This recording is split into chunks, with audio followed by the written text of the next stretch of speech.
श्री गणेशाय नमः। ओम श्री सरस्वती नमः। ओम श्री गुरुवे नमः। जय व्यास जी महाराज, जय श्री सुखदेव जी महाराज।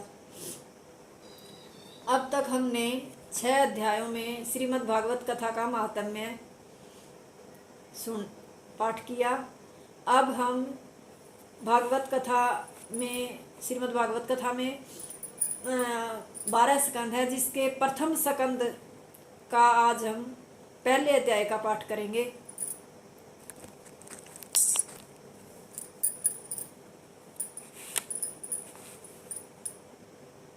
पहले दिन नैमिषारण्य में सूत जी से सौनक ऋषियों के 6 प्रश्न। पहले दिन आप लोग श्रीमद् भागवत का महात्म्य सुन चुके हैं। अब श्रीमद् भागवत के प्रथम स्कंद की कथा प्रारंभ हो रही है। सावधान होकर आप इसका श्रवण करें। द्वापर के अंत में व्यास जी ने प्रकट होकर इसकी रचना की थी। यह कथा कल्प वृक्ष के समान मनुष्यों के सभी मनोरथ पूर्ण करने वाली है। इसमें 12 स्कंद, 335 अध्याय और 18,000 श्लोक हैं एवं सुखदेव और राजा परीक्षित का संवाद है। इसी को भागवत कहते हैं। इस कथा की निर्विघ्न समाप्ति हो, इसलिए व्यास जी आरंभ में मंगलाचरण द्वारा भगवान श्री कृष्ण जी का ध्यान कर रहे हैं। आप लोग भी हाथ जोड़कर भगवान का ध्यान करें। जो भगवान विश्व की उत्पत्ति, पालन और संहार करने वाले हैं, जिनका आकाश आदि कार्यों में अन्वय संबंध एवं अकार्य ख पुष्प आदि से व्यतिरेक अभाव है, जो सर्वज्ञ सर्वशक्तिमान तथा प्रकाश स्वरूप है, जिन्होंने संकल्प मात्र से ब्रह्मा जी को वेद का उपदेश किया था, जिसमें विवेकी विद्वानों को भी मोह हो जाता है। मरीचि के समान मिथ्या जगत भी जिनके आधार से सत्यवत प्रतीत हो रहा है, एवं जिन्होंने अपने तेज से भक्तों का अज्ञान दूर किया है, उन सत्य स्वरूप परमात्मा श्री कृष्ण जी का हम ध्यान करते हैं।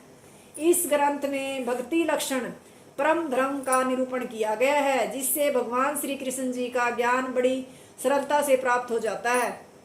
इसका श्रवण मनन तथा चिंतन करने से जिस प्रकार भगवान सरलता से हृदय में स्थिर हो जाते हैं, उस प्रकार अन्य ग्रंथों के अध्ययन से नहीं होते।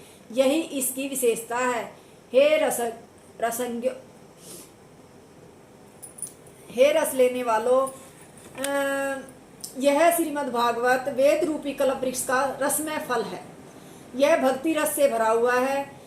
यह सुमधुर फल श्री नारायण से ब्रह्मा जी को, ब्रह्मा जी से देवऋषि नारद जी को, श्री नारद जी से सरस्वती के तट पर आसीन खिन्नचित श्री व्यास जी को तथा व्यास जी से योगेश्वर श्री सुखदेव जी को प्राप्त हुआ।